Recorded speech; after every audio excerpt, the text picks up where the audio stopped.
Hello, so today I am reviewing the Biore UV Light Up Essence SPF 50. And really quick, I just want to say I purchase all these products with my own money. I'll never waste your time with sponsored ads or videos. So if you want to help support the channel, check out nobsbeauty.com, check my Patreon community, or click on the links below. And today I've got a new Patreon, which is Chandler, and he is this little sloth, which I absolutely, one of my favorite animals in the whole world. Someday I've got to see one in person. Have I ever? I don't think I've ever seen one in person. Yeah, you did. Where? Did we see one somewhere? Costa Rica, didn't we? Maybe. I just don't really recall. But they're friggin' cool. So anyway, here we go. Da-da-da-da. We're starting a new shelf. So there we go. Okay.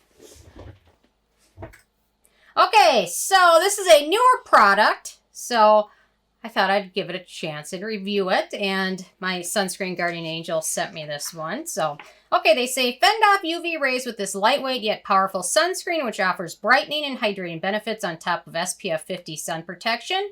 Comes with a refreshing scent, applied liberally onto face and body to safeguard skin, also doubles as a makeup base. So this is kind of a sister product to their Aqua Rich sunscreens, which are very popular for several reasons. This one is a little bit more unique compared to those, and I'll talk about that in a minute. So, okay, my first criteria is packaging, and ta-da, they package it in a little squeeze bottle. Nothing exciting there. Although I like the cap. It's very easy to open. There we go. Okay, in terms of denatured drying types of alcohol, it does have alcohol. It's the third ingredient. It does help this one set quickly and give it kind of a light feeling. Although for very, very sensitive skin, it could be an issue with the chemical filters. Typically, alcohol can irritate very sensitive skin, but sometimes when you combine it with other ingredients, it exacerbates the issues. So if you have very sensitive skin, alcohol combined with chemical filters can cause some sensitivity. And then it does have fragrance. They call it a gentle white muguette fragrance, a slight floral scent. It's strong when you initially apply it, but it dissipates mostly after about an hour. So if you can get through the first hour, you'll be just fine. I can use it without any issue, but very, very strong floral scents can give me headaches and things. I didn't have a problem so much with this one, but it would be better without the fragrance, but whatever. Nobody's listening. You know, a lot of people are listening to me, right? Okay. Okay, in terms of the manufacturing location, this one is made in Japan, so no issues with that. The SPF is 50 plus, which is great protection. Typically 30 or higher is what you want to use on a daily basis, so no real issues with that.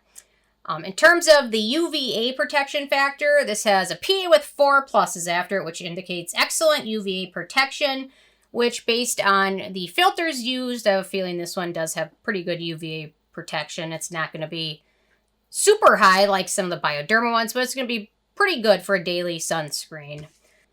Okay, so for filters used for this one. So for UVA and UVB filter, we've got titanium dioxide, which is a UVA and UVB ray blocker, very safe. We've got Tinsorb S, which is a UVA and UVB ray absorber. Very photostable filter, very good, used in a lot of countries and a lot of newer sunscreens. We've got Octanate, which is another good filter, oil-soluble, cosmetically elegant filter. Then for another UVB filter, we've got Uvinol T150, ethylhexyltriazone, which is another very photostable filter, absorbs UVB rays. So based on those, we've got 2 filters for UVA and UVB, and then 2 just UVB filters. So nice list of filters. So in terms of white cast, let me do a little swatch for you guys. So it has titanium dioxide in here, which obviously sometimes gives things a bit of a white cast. This one is supposed to be their light up essence, which gives things a bit of, I like how they do it in sunscreens. Call it a light up product, and then the white cast won't be called a white cast, it'll be called a brightening product. So it does have a little bit of a white cast, which I guess is brightening. So there we go. Every sunscreen that has a white cast should just say they're brightening. Then people won't call it white cast. It'll be a good thing. Instead of a bad thing, it'll be a good thing. But it is kind of noticeable, but it also is kind of works nicely under foundation. So if you're going to use this one on its own, you'll notice a white cast, but it does help brighten skin out. if you use it under a foundation. It kind of is a nice thing. So, so they call the finish of it visible light technology that forms a microfine, light diffusing outer skin barrier that prevents skin from looking dull, being exposed to pollen and pollutants. So it has kind of a white cast with kind of a bit of a pearlescent finish, which does give skin a bit of a glow. But if you don't like shimmery finish and you have deeper skin tone or you don't like a white cast, I probably wouldn't recommend this one to you, but some people might like a little bit of brightening, and under foundation it does look a bit better. So, okay, the texture of it's got a nice lotion texture and absorbs quickly. It can be used as a makeup base, which I don't know. Makeup primers, I really haven't found, other than the ones that are kind of mattifying, I haven't really found that they really do much unique that a moisturizer doesn't really do, unless it's shimmery, you know, or oil absorbing. So, okay, ease of use. So it can be used on face, body, smooths over skin easily. It can be removed easily with soap and water, although I still recommend using a good makeup remover with it. It absorbs quickly, sets to a nice non-sticky finish.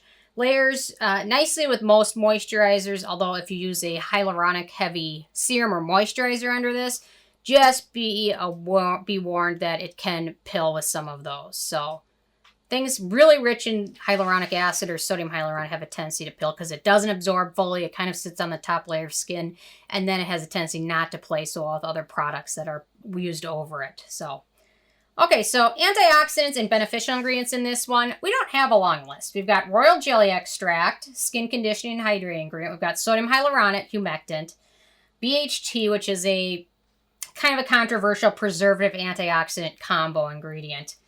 So that's about it. Not super exciting. Also contains some colorants, including mica, which helps it give the shimmery finish. So not super exciting, but overall, if filters are your main thing and you want a little bit of a brightening effect, then it might be a good option. Okay, in terms of acneogenic ingredients, we've got a few. We've got butylene glycol, isopropyl palmitate, hydrogenated polyisobutene, cetanol, and glyceryl stearate. So that's kind of a long list. We got 1, 2, 3, 4, 5. So if you have very acne-prone skin, FYI, be on the lookout. Okay, in terms of animal testing, this brand is not cruelty-free. So there we go. In terms of performance, this one lasts all day without ending up looking greasy, which is nice because there are some sunscreens which you apply and they instantly feel greasy. Or there are some sunscreens which don't feel greasy initially, but by the very end of the day, they will look greasy. This one doesn't have that, and it also doesn't accentuate dry patches. The one thing I'll say is reapplication of this one is not as easy as it is with some other sunscreens. The shininess ends up looking more shiny with the second layer, and with that sodium hyaluronate in there, the pilling increases, so there you go. So not the easiest to reapply. But personally, I think this one looks really nice under nice beauty balm or sheer foundation because that brightening effect kind of does give it a nice look. Okay, price. So this is the full size, which is 70 milliliters or 2.46 ounces. And it retails for about $16 to $20 depending on where you pick it up from, making it a pretty good deal, especially if you only use this one for your face. This tube will last you a little bit longer. So there you go. So overall, this is nice. I have a feeling it's certainly more geared towards paler types because the brightening effect will be nice. But if you have deeper skin tone, the brightening effect may end up looking shimmery and not the goal you're after. So anyway, so with a 15 being a perfect score, I have this one a 9. I'll certainly use it again. I'll probably finish this off by using it on my shoulders and arms and things like that. But still a very nice option. And a pretty affordable, well-packaged product. So anyway, I'm interested in hearing from you guys if you've had a chance to check this one out yet or not. And if you have what your thoughts are, so definitely leave a comment. I love hearing from you guys. And stay tuned for more tomorrow. Thank you so much.